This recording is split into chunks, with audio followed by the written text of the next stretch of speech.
We'd like to invite you inside Miniland's factories to reveal some of the secrets of how we create our products.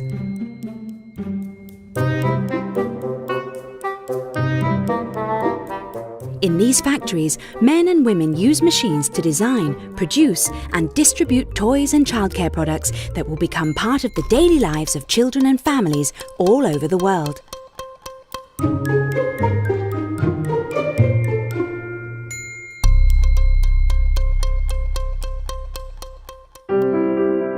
Proposing and designing a product involves imagination and research. Sometimes, new products also involve introducing new concepts.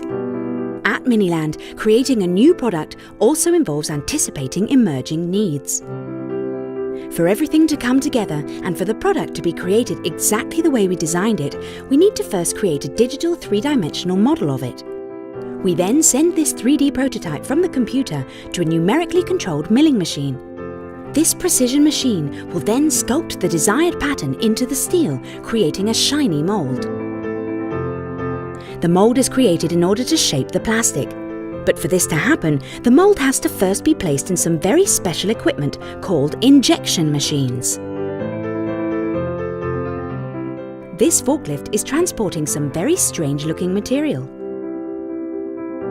What at first glance looks like rice are actually tiny pieces of polymers, or plastic pellets. The plastic pellets are melted inside the injection machine and shaped into the pieces that will become part of Miniland's products. Pretty important, isn't it? This animated graphic shows the interior workings of an injection machine. The plastic pellets mix together with the dye and are melted into a thick paste at high temperature. This hot paste is then injected into the interior of the mould and placed under high pressure until it cools and hardens. And there you have it, a perfect and shining plastic piece. The injection process might look very routine, but the reality is that machines, and the people who operate them, exercise precision control, ensuring that each piece turns out perfect, so that we can guarantee the safety and durability of the toy that it will eventually form a part of.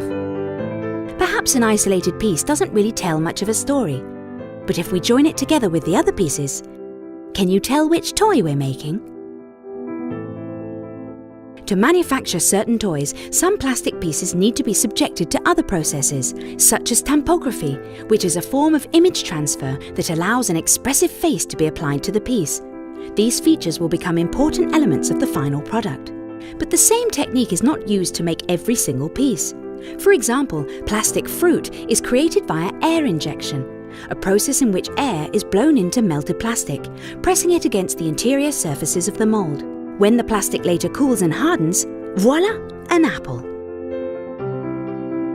As part of making dolls, we have to create the part that will eventually be the head.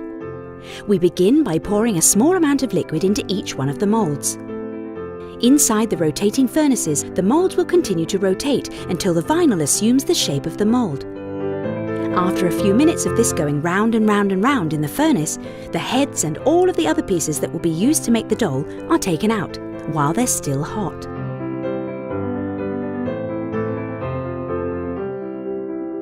In order to give each doll its distinct expression, a number of different processes are required, including adding colour to the face and adding the eyes and hair. Some of our dolls have painted hair, while others have the hair grafted onto the head, a technique that gives them a more realistic appearance and that requires each of them to visit the hairdresser. After the head has been placed on the assembled doll, it's almost finished. But, just like any baby, it needs to have some clothes.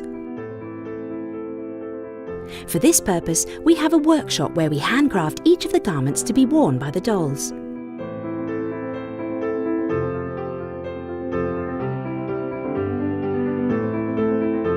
The dolls are now almost ready to leave the factory and to bring a very special sensation of warmth and belonging to the families that take them into their homes.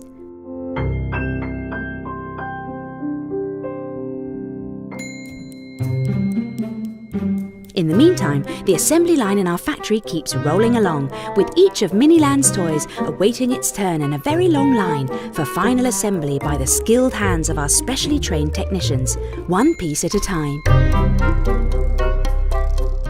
The toys that have become such an important part of our lives are placed in their boxes.